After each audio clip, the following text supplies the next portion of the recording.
Hey Accenture, thanks for watching today's tech acceleration about detecting and resolving IT incidents swiftly.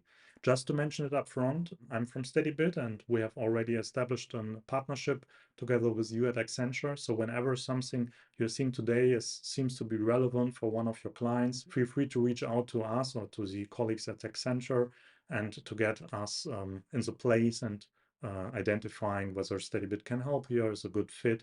Just reach out to us. It's pretty easy, and we are always happy to work with some new clients. So detecting and resolving IT incidents swiftly to reduce the revenue loss and the risks. And to be honest, looking at the title, like detecting and resolving IT incidents, the first thing coming to my mind is like, why do we need yet another tool? We already have so many tools out there in the observability space, logging space, alerting, automated playbooks, documentation, and so on and so on, which are there in order to help you in detecting and resolving IT incidents. So why do we need yet another one? Why do we need Steadybit? I'm Manu Gerding. I'm product manager at Steadybit, and this way working closely together with our customers and partners in order to establish what we need to make Steadybit a better fit for you and make it easier for you to improve your reliability.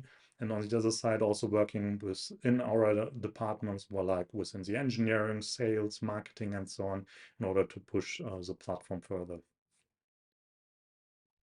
So coming back to the original questions like detecting and resolving incidents, why do we need yet another tool? And in order to answer that, it's good to look at the challenges in today's detection and resolving of incidents. And based on our research and based on our collaboration with our clients, we have identified three core challenges. The first one is that usually there is a lack of experience in the observability tools. So there is a huge gap in variety and skill level in the engineering teams, and training those teams in order to improve the skill level is pretty hard because you only need those observability and alerting and so on tools whenever something is happening. So when there is an incident. And that's usually also the place and time when you have a huge moment of stress, your manager is sitting in your back, your customers are complaining. So it's not probably the best time in order to learn how to use the tools in order to detect and resolve the incidents. Then usually teams have a lack of confidence in their systems. This is especially true when migrating from monolith architecture to microservices or moving into the cloud, using Kubernetes for the first time. Whenever you're doing that, you have a lack of confidence in the system and our overall architecture approach. And whether it's working or not is something you only identify very late in production. And that's typically where the cost of change is pretty high. And then the last challenge is like all the two challenges I've mentioned and all the topic of incidents get even worse with expected business growth. So the future growth of businesses intensifies the demands of the system scaling and thus intensifies also the needs of scaling and the stress and demands on the architecture. And this way, it's good to address these challenges early on and in order to prepare for the future business growth. And the good part in here is that chaos engineering helps to solve these challenges. And this way, chaos engineering helps you to detect and resolve IT incidents. So maybe stepping back a little bit, what is chaos engineering? And there's a pretty good definition of Russ Miles, who is the author of the book Learning Chaos Engineering, that is saying chaos engineering is a thoughtful, planned experiment that reveals a weakness in our socio-technical systems before they appear in production. So let's look at each of the parts in the sentence in order to understand what's chaos engineering all about. So it's basically a thoughtful, planned experiment. So it's about to inject some stressful events into your systems for real. So something that can happen and will happen eventually in production, but injecting that sooner and on purpose in order to identify how your system reacts to it, whether your observability is noticing it, how to identify this in your observability tools and so on. So basically to learn. And also, it's not only about the technical systems, but it's also about the social aspects. So is your on-call team noticing the fault? How is it communicating it? How is it further escalating it into the teams? All these aspects can be tested with chaos engineering as well, by doing, for instance, some kind of a fire drill game day experience. So basically injecting it on purpose and see how the socio-technical system reacts to it.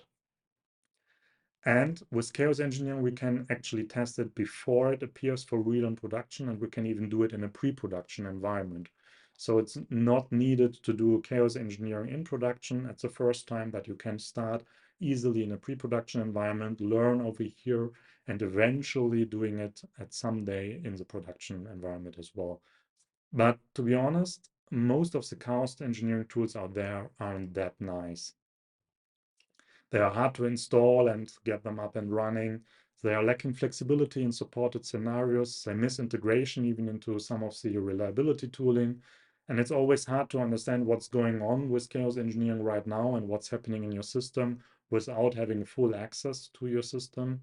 And they are also lacking fine-grained access control. So it's not really safe to roll it out into the organizations. And all these aspects make it very hard to learn and actually do chaos engineering. And that's why we here at Steadybit decided to create a new way for doing chaos engineering. And our mission is to enable chaos engineering rollouts at any scale, so from small to mid, as well as to large enterprises. And in order to do that, we provide an easy to use, safe, and flexible chaos engineering platform. Just to mention it, we also have some customer testimonials at our website. One of it is from Salesforce, which is a joint customer from Accenture and Steadybit. And another one is Mano Mano, which is a retail online shop here in Europe.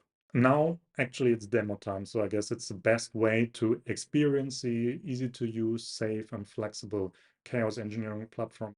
So this is the platform of Steadybit. It's our center of control.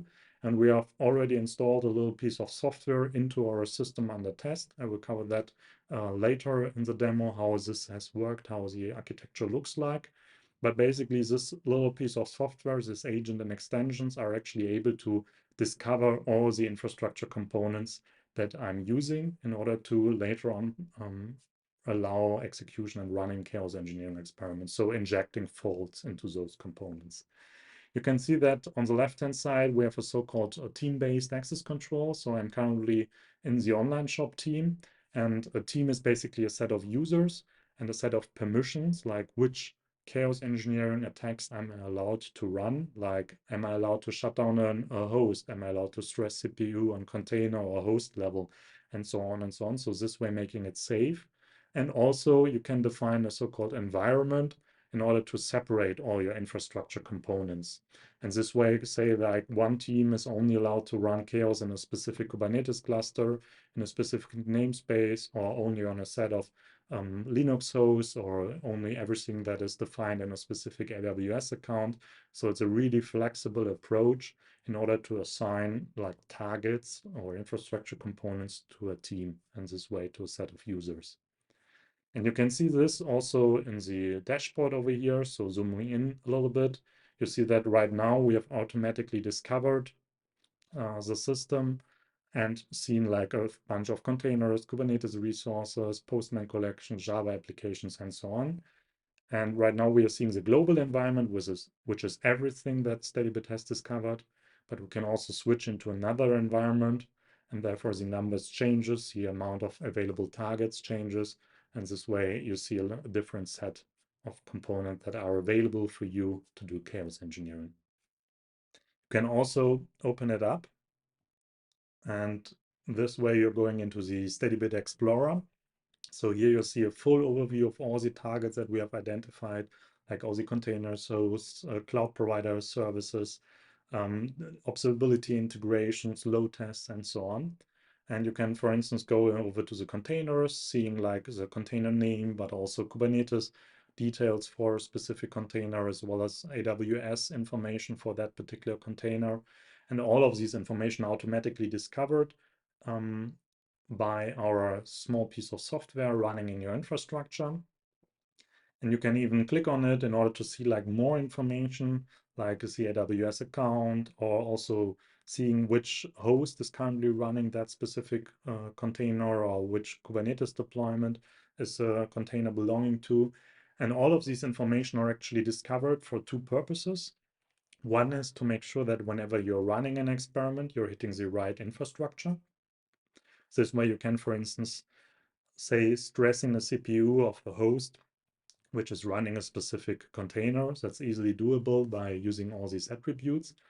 And the second aspect is you can also define the environments based on these attributes. And this will make sure that when rolling out chaos engineering into your client's organization, everything is safe and teams can only attack those targets which they are belonging to and responsible for without interfering with other teams. And we can also visualize your system and the client system in our Explorer landscape. In here, right now, you can see on the left-hand side, you can define on your own a totally customizable view. Right now, we are grouping everything by the Kubernetes cluster name at the first hand, which is the prod demo, followed by the namespace, and then the workload owner. So basically, Kubernetes deployments, stateful sets, daemon sets, and so on. And this is totally customizable. And you can also see in here, like switching into the global environment, you see a fuller picture of the Kubernetes cluster, including also kube system namespace.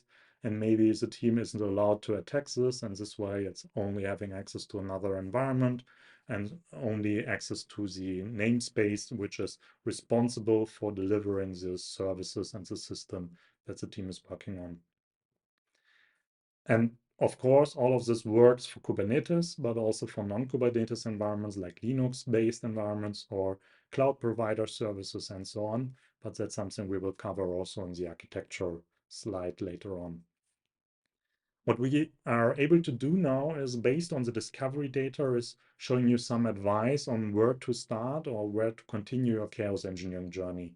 So basically, we are able to compare your current system's architecture with Kubernetes best practices and check whether it's worthwhile to do already a chaos engineering experiment in order to improve the reliability, or whether it's better to first improve your current configuration in order to improve the reliability and then eventually check it with chaos engineering.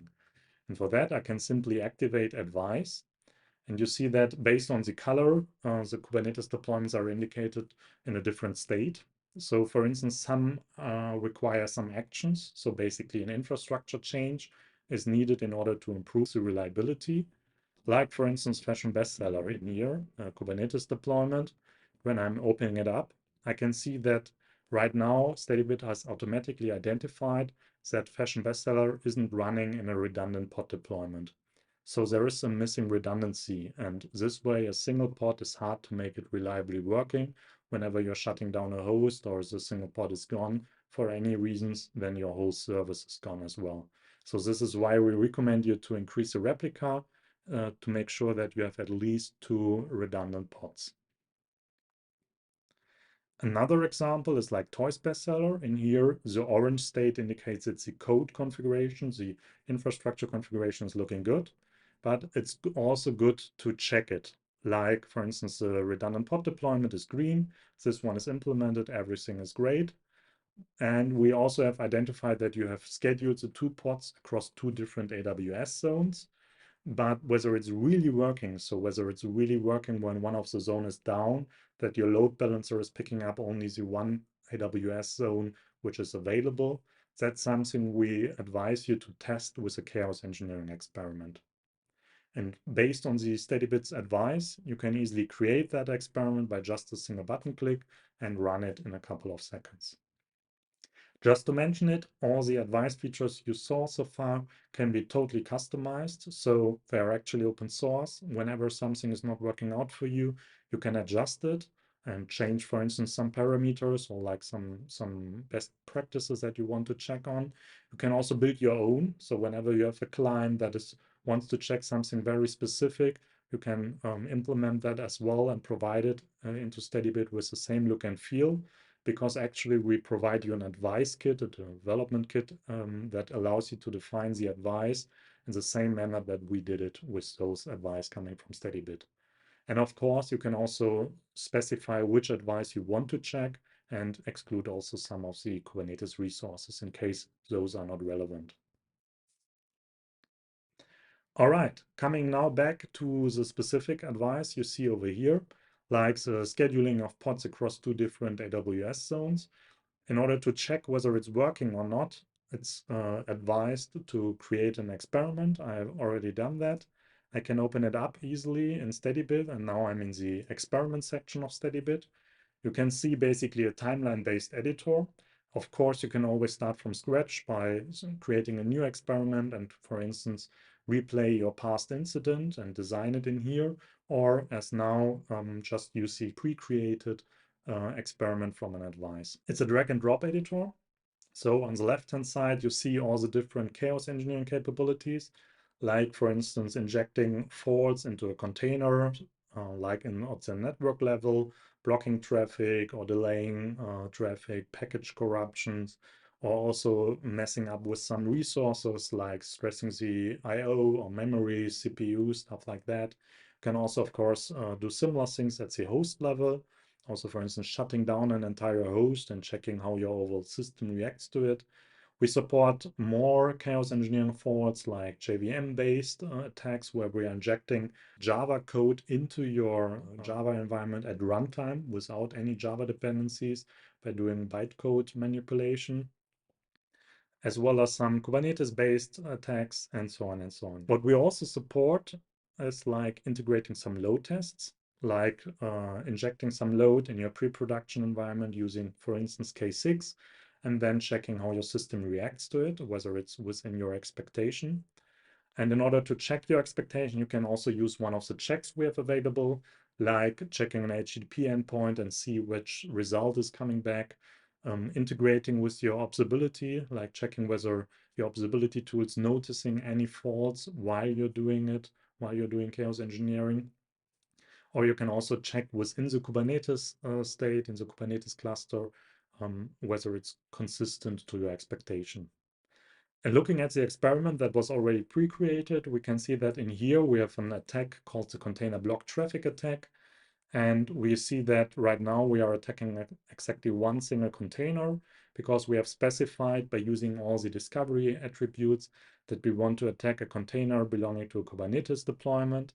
And we only want to attack a container running in a specific AWS zone.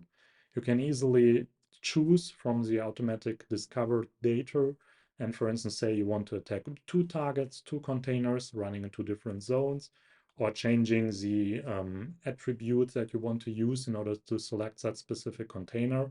And because you have this automatic discovery, actually it's really easy to specify your target and no need to have like back and forth, trial and error. You get an automatic validation immediately. So in here, we are just blocking the traffic for one specific container in order to simulate the outage of an AWS zone. And before we are doing that, we are having a pod count check, which actually verifies that all pods are running for that specific Kubernetes deployment in that AWS zone. Then we expect that Kubernetes notices one of the pods being down, so we have less pods ready as desired. And then eventually, after the zone outage, we want to check whether the pod is coming back within an expected time frame. Like in here, we expect that after 60 seconds, the system is up and ready again, and the recovery time isn't exceeding the 60 seconds.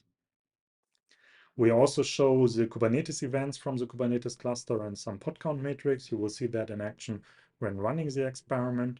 And the only missing thing that we advise you to extend in this experiment is like looking at this fault, what is the user's point of view? So what is the load test that you want to run, or the functional check in order to check whether a user notifies any errors or anything that is unexpected.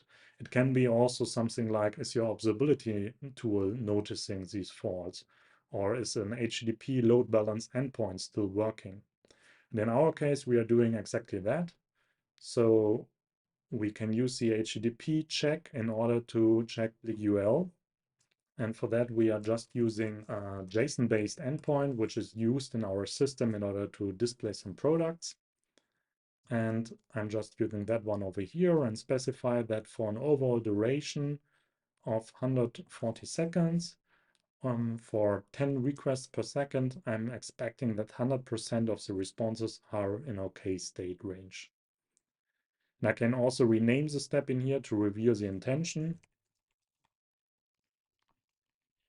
And this way I've resolved the last to do in this experiment. That's it.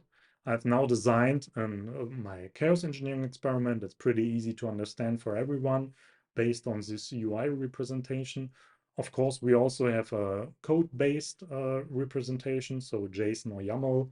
And this way you can also use our API to versionize the experiment or automate it in some fashion, integrate it in your CI/CD pipeline to make it easier to run it regularly and get notified whenever something changes. All right, that's it. I can simply run the experiment. So now the agent and extensions are establishing a connection to our platform. We can see that this already happened. So right now we are checking the HTTP response for the normal state when the zone outage didn't kick in yet. And you see so far everything looks good. We have 200 HTTP status as a response. So everything is working as expected. Now the zone outage kicks in and starts to block one of the containers in the specific AWS zone. And you immediately see that in here we get some validation errors. So basically the timeout exceeded for the HTTP response. We didn't get all the products back, and this way the load balanced HTTP endpoint is still accessing or trying to access the faulty pod. So that's something that isn't expected based on our expected success rate. So the HTTP load balancer needs some more fine tuning. And now we can also see directly in Steadybit that based on the Kubernetes events in the cluster, the liveness and readiness probes can't be reached of that specific pod anymore. This way, Kubernetes has decided to actually restart that specific pod in order to hope that this will resolve the challenge. And then in the end, when the zone outage is over, like right now, we also check how long it takes until the specific pod is coming back, whether it's within the 60 seconds expected recovery time. Here we go. So the pod is now coming back. It actually has recovered, and this way we are compliant with that point of aspect, but we still have the problem of HTTP responses not being in the expectation. So that's something we need to check on. And based on this HTTP API check, the experiment overall state will be in a failure state in a couple of seconds, like 15 seconds remaining. And this state can, of course, be interpreted by your CI/CD pipeline, as well as some other integrations. You can also use our webhooks in order to integrate and get notified about failures in an experiment. And this way, integrate it really flexible into your systems. Here we go. Experiment is marked as a failure. The success rate was below the 100%. And this way, it's something you need to improve. And just to show you another example of a observability Datadog integration, like in here, I have an experiment. I'm expecting that in the beginning, the observability, the Datadog monitor is in okay state. So everything is good and peaceful. And whenever I'm running an attack in order to inject some crash loop of a specific deployment, I'm expecting that Datadog is actually alerting on a specific monitor at least once. And you can, of course, easily choose your Datadog monitor or any other observability integration you want to use by using the same query syntax. And when running the experiment, you get an overview of the actual state of the Datadog monitor. And in here, you see in the beginning, it was exactly as specified. It was in an okay state, and then eventually going into the alert state as expected. And this way, the overall experiment run was completed. And of course, you can easily jump from here into your monitor in order to get a better understanding of how your system reacted to it and correlates the data. All right, now looking shortly at the overall Steadybit architecture to get a feeling of how we are doing it.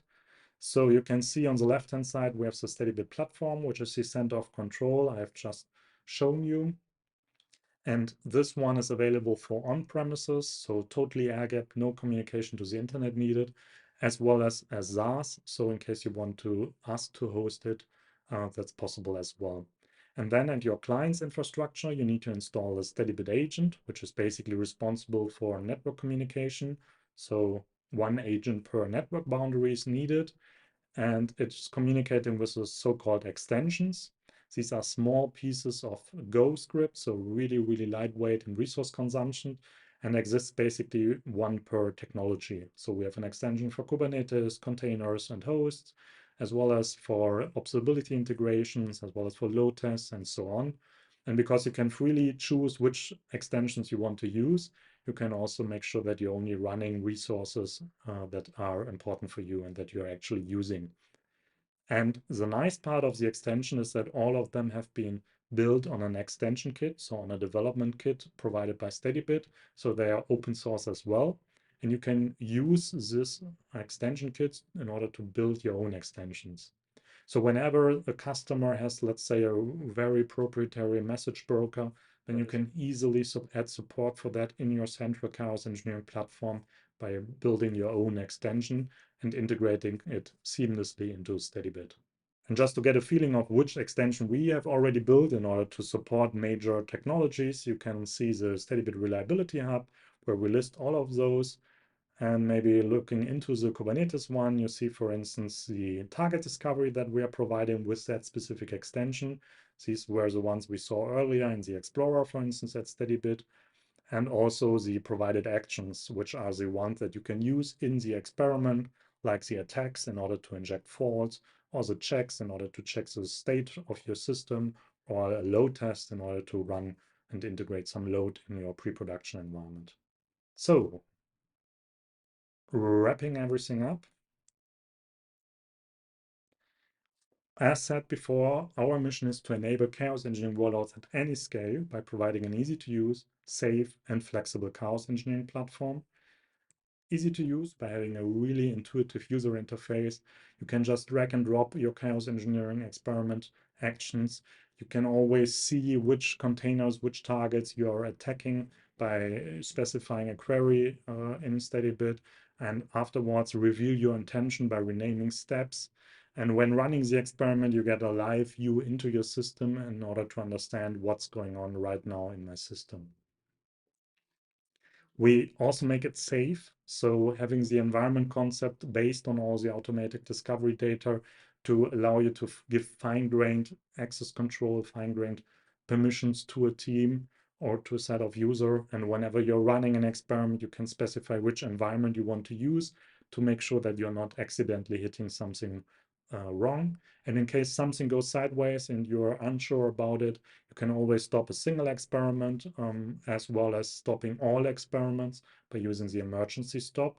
And in this way, also new experiments will be prevented to be executed so that you have time in order to identify what's going on, and also flexible. So we saw already seamless integration into plenty of tools by visiting the Reliability Hub of Steadybit. And most important also in here, we have a powerful extensibility by providing a programming language agnostic public extension kits. And this way you can easily support homebrewed software at your clients or integrate some existing build your own chaos engineering efforts and preserve previous investments, or use like the API of the platform webhooks or the XAML OIDC integration in order to make it really a good fit in your client side. And yes, because we get this question multiple times, Steadybit is available as on-prem, 100% air-gapped, no communication to the internet or to Steadybit needed, as well as available as SaaS. And in case you have any questions or doubts, or you want to discuss something, feel free to reach out to me, Manuel Gering, Product Manager, or reach out to Lucas, Director of Sales for the European market, or Robert, VP of Sales in the United States. And in case you're living in a different area of the world, just choose the one which has the best time zone fitting to your time zone. Thank you for your time, and in case you have questions, reach out to us. Take care.